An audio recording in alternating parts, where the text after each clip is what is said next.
Para hablar de cifras y números ya está aquí con nosotros Luis Méndez Urich. Bienvenido, Luis. Muchísimas gracias, Elena. Luis, vamos a iniciar hablando de México porque este país busca de alguna manera evitar el impacto que significa el alza de los precios del petróleo. Así es, Elena, lo anunció la presidenta de esa nación, Claudia Sheinbaum, quien destacó que su gobierno quiere evitar que el alza de los precios del petróleo aumente el valor de los combustibles y ello a su vez genere problemas en el bolsillo de los mexicanos.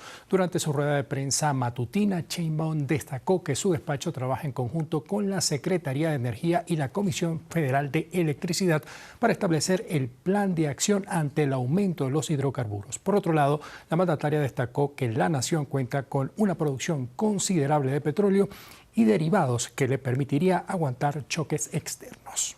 Estamos trabajando con Secretaría de Energía, particularmente con Comisión Federal de Electricidad. En el caso del petróleo, como ustedes saben, primero la gran mayoría del petróleo, de los derivados de petróleo que se consumen, se producen ya en México. Todavía se importa una parte de gasolinas y turbocinas, pero la mayoría se produce en México. Y hay un esquema de Secretaría de Hacienda en caso de que suba más de cierto nivel para que entre un subsidio al IEPS de tal manera que no impacte a las familias mexicanas.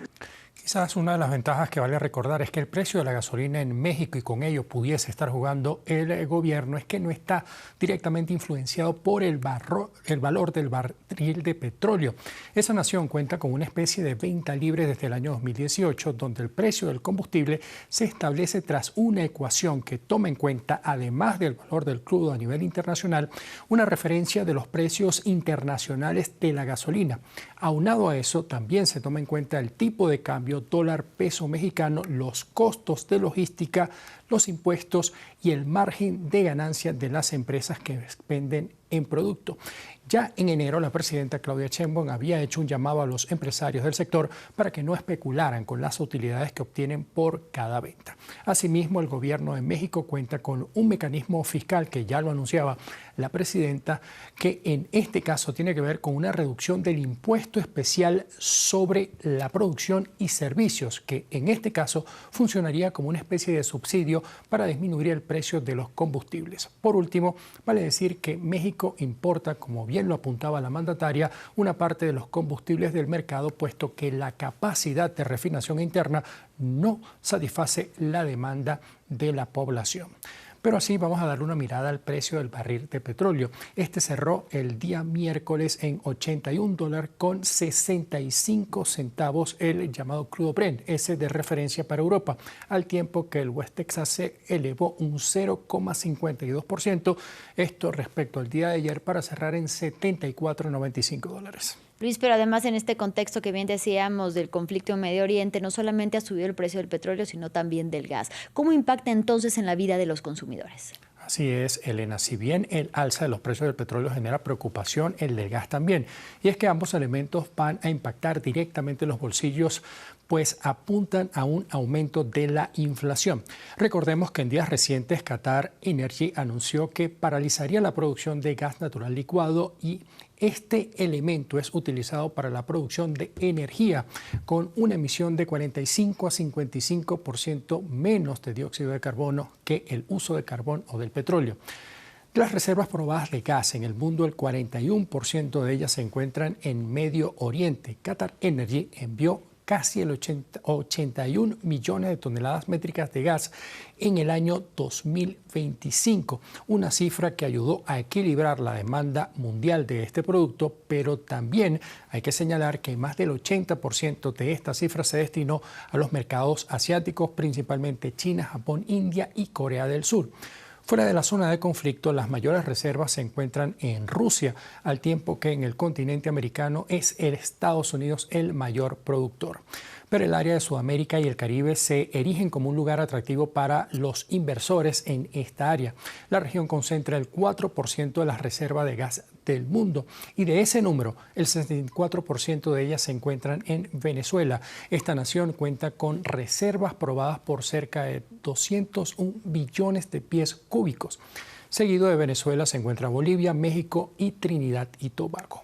Por supuesto, en un lugar lejano, de 64, estamos hablando de 9 y 6, Luis. Sí.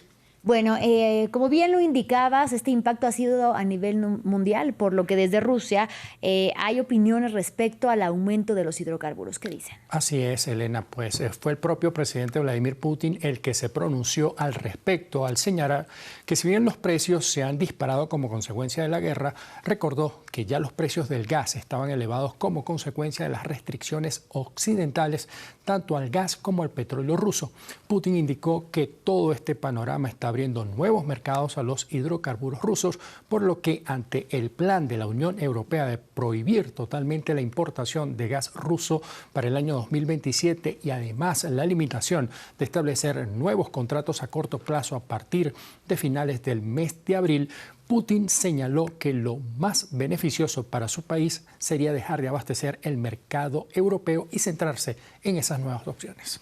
Luis, ahora vamos a hablar del Fondo Monetario Internacional porque este no se aleja de las tensiones en Medio Oriente. Así es, sabemos que todos estos conflictos tienen impactos en la economía global y por ello el organismo multilateral ha estado monitoreando la situación. Kristalina Georgieva se encuentra en estos momentos en Tailandia, donde allí se realizará la próxima reunión del organismo para el mes de octubre, los llamados encuentros de otoño. En un comunicado, el organismo señaló, entre otras cosas, que la situación agrava un entorno económico mundial y el impacto dependerá de la magnitud y la duración del conflicto. Por ello, se ofrecerá una evaluación integral en sus perspectivas económicas del mes de abril. Pero también la Reserva Federal emitió un comunicado ya que se revelaron parte de sus comentarios sobre las condiciones económicas actuales.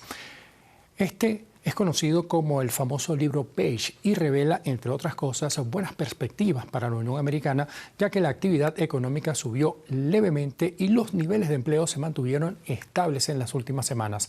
No obstante, hay dos aspectos que no detalla este documento.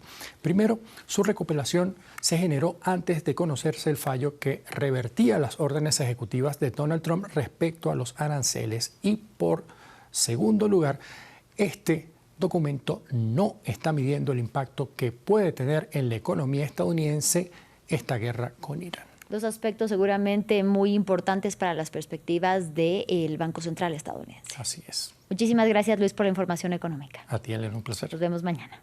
Y gracias a ustedes también por su compañía. Hasta la próxima.